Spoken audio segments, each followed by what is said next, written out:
আসসালামু আলাইকুম। মুমতাজ কিচেন বাংলায় সবাইকে স্বাগতম। আমি ফারিনা ইসলাম। আজকে নিয়ে হাজির হয়ে গেলাম বাটাবাটি বা ব্লেন্ডার করার ঝামেলা ছাড়াই 4টি ভিন্ন রকমের কাঁঠালের বিচির ভর্তা রেসিপি। তাই ভিডিওটি না টেনে শেষ পর্যন্ত দেখার জন্য অনুরোধ রইল। আর আপনারা যদি আমার চ্যানেলে নতুন হয়ে থাকেন তাহলে আমার চ্যানেলকে লাইক এবং সাবস্ক্রাইব করে পাশে থাকা বেল বাটন অন করে দেবেন। ভর্তা তৈরির জন্য প্রথমেই চুলাতে আমি একটি ফ্রাই প্যান বসিয়ে দিলাম।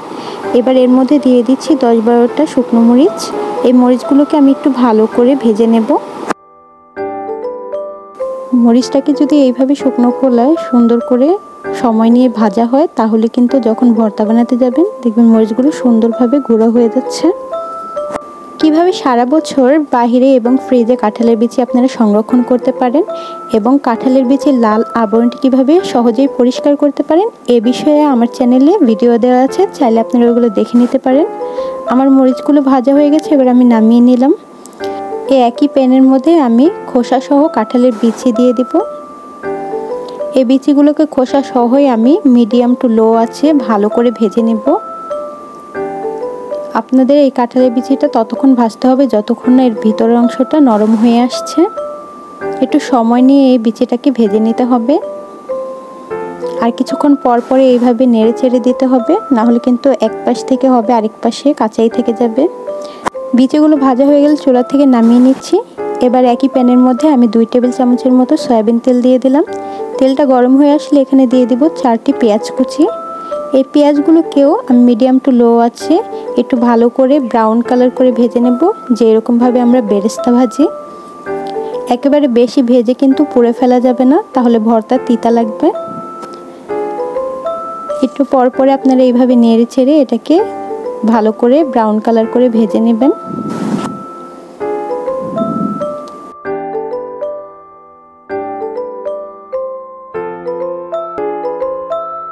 এবার আমার পেঁয়াজগুলো ভাজা হয়ে গেছে, আমি নামিয়ে নিচ্ছি।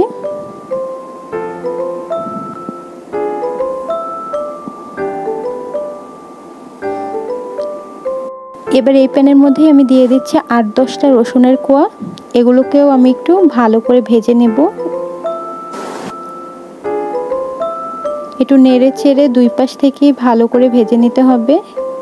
এইভাবে দেখবেন 2 পাশেই ব্রাউন কালার হয়ে এসেছে। একটু উল্টে পাল্টে 2 পাশ থেকে ব্রাউন কালার হয়ে গেলে তারপরে রসুনের কোয়াগুলোকেও নামিয়ে নিতে হবে। এবার এই প্যানের মধ্যেই আমি কিছু কাঁঠালের বিচি দিয়ে দিচ্ছি। এই কাঁঠালের বিচিটাকে আমি সেদ্ধ করে নিয়েছি, তারপরে তেলের মধ্যে একটু ভেজে নিচ্ছি। এই কাঁঠালের বিচিটাকে আমি 50% সেদ্ধ করে তারপরে ফ্রিজে সংরক্ষণ করে রেখেছিলাম। এবার সরাসরি নামিয়ে আপনাদের ভর্তা করে দেখিয়ে দিচ্ছি। 2-3 মিনিট তেলের ভিতরে একটু ভেজে তারপরে আমি নামিয়ে নেব। এবার আপনাদের আমি প্রথম ভর্তাটি তৈরি করে দেখাবো। এর জন্য 2টি শুকনো মরিচ নিয়ে নিয়েছি। এর ভিতরে হাফ চা চামচের মতো লবণ দিয়ে দিব। দিয়ে ভালো করে শুকনো মরিচগুলোকে আগে গুঁড়ো করে নিতে হবে। শুকনো মরিচগুলো গুঁড়ো করা হয়ে গেলে এখানে দিয়ে দিচ্ছি 5টি রসুনের কোয়া। এগুলোকে আমি মরিচের সাথে ভালো করে মিশিয়ে নেব। এই ভর্তাটি খেতে কিন্তু খুব ভালো লাগে যেহেতু রসুনের ফ্লেভার আছে। এবার দিয়ে দিচ্ছি কিছুটা পেঁয়াজ বেরেস্তা, দিয়ে এগুলোর সাথে মাখিয়ে নেব। তারপরে দিয়ে দিব সামান্য পরিমাণ সরিষার তেল। এবার সেদ্ধ করে রাখা কিছুটা কাঁঠালের বিচি দিয়ে দিলাম এখানে। দিয়ে হাতের সাহায্যে একটু টিপে নিলেই দেখবেন এগুলো সুন্দর মিশে যাচ্ছে। বাটা বা ব্লেন্ডার করার কোনো ঝামেলাই লাগবে না, দেখতেই পাচ্ছেন। এইভাবে হাতে মেখেই কিন্তু এই ভর্তাটা খুব ভালো লাগে। ব্যাস তৈরি হয়ে গেল আমার এক ধরনের কাঁঠালের বিচির ভর্তা। এবার এগুলোকে একটু গোল শেপ করে নেব যাতে দেখতে সুন্দর লাগে।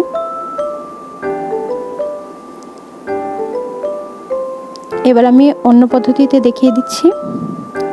এর জন্য আবার আমি 2টি শুকনো মরিচ নিয়ে নিলাম এখানে, আর দিয়ে দিব হাফ চা চামচের মতো লবণ। লবণ দিয়ে আবার শুকনো মরিচগুলোকে ভালো করে গুঁড়ো করে নিচ্ছি।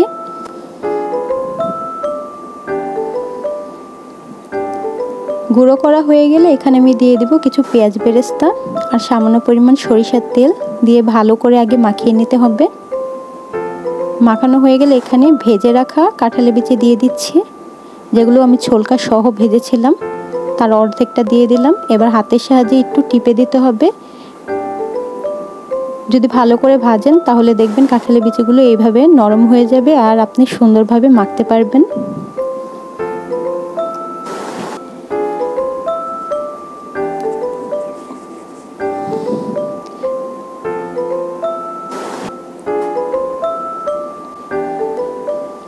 ব্যাস তৈরি হয়ে গেল আমার দ্বিতীয় পদের কাঁঠালের বিচির ভর্তা। এবার এটাকেও আমি গোল শেপ করে নিচ্ছি। এবার তৈরি করে নেব তৃতীয় পদ্ধতিতে। এর জন্য এখানে আমি 4টি শুকনো মরিচ নিয়ে নিয়েছি। এর মধ্যে দিয়ে দেব কিছুটা পরিমাণ লবণ, দিয়ে আবার মরিচগুলোকে ভালো করে গুঁড়ো করে নেব। মরিচগুলো গুঁড়ো করা হয়ে গেলে এখানে দিয়ে দিচ্ছি সামান্য পরিমাণ সরিষার তেল, দিয়ে মরিচের সাথে ভালো করে একটু মেখে নেব।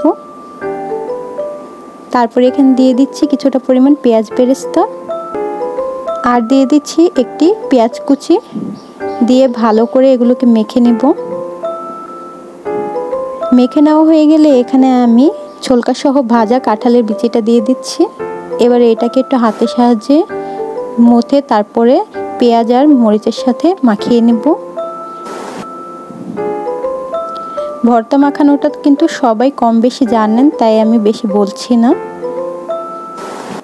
ব্যাস সবগুলো উপকরণকে একসাথে মাখিয়ে নিলেই হবে।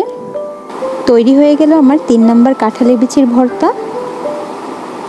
এবার আমি 4 নম্বর কাঁঠালের বিচির ভর্তার জন্য এখানে একটি পেঁয়াজ কুচি নিয়ে নিয়েছি, আর দিয়ে দিব ধনেপাতা ও কাঁচামরিচ কুচি, আর হাফ চা চামচ লবণ দিয়ে ভালো করে মেখে নেব।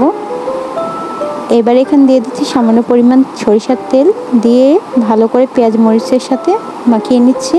এবার সেদ্ধ করে রাখা কাঁঠালের বিচিটাকে আমি এখানে দিয়ে দেব, দিয়ে হাতের সাহায্যে আবার একটু মথে তারপরে পেঁয়াজ মরিচের সাথে ভালো করে মেখে নেব। এই কাঁঠালের বিচির ভর্তাটা কিন্তু খেতে অসাধারণ হয়, একবার বাড়িতে অবশ্যই ট্রাই করে দেখবেন।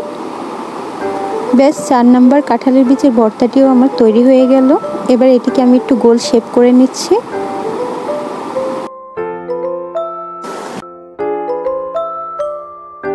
তৈরি হয়ে গেল ব্লেন্ডার বা বাটাবাটির ঝামেলা ছাড়াই 4টি ভিন্ন পদের কাঁঠালের বিচির ভর্তা রেসিপি। আমি যেভাবে বলেছি সেইভাবেই কিন্তু হাতে মেখে আপনাদের এই ভর্তাটি তৈরি করে দেখিয়েছি। 4টি ভর্তাই কিন্তু ভিন্ন ভিন্ন স্বাদের, তাই বাড়িতে অবশ্যই একবার ট্রাই করে দেখবেন।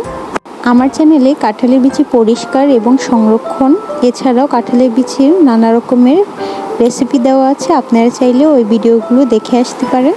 আমার ভিডিওটি কেমন হয়েছে কমেন্ট করে আমাকে জানাতে ভুলবেন না। আর ভিডিওটি যদি ভালো লেগে থাকে তাহলে আমার চ্যানেলকে লাইক এবং সাবস্ক্রাইব করে পাশে থাকা বেল বাটন অন করে দেবেন। এতক্ষণ ধরে আমার এই ভিডিওটি শেষ পর্যন্ত দেখার জন্য সবাইকে অসংখ্য ধন্যবাদ। আল্লাহ হাফেজ।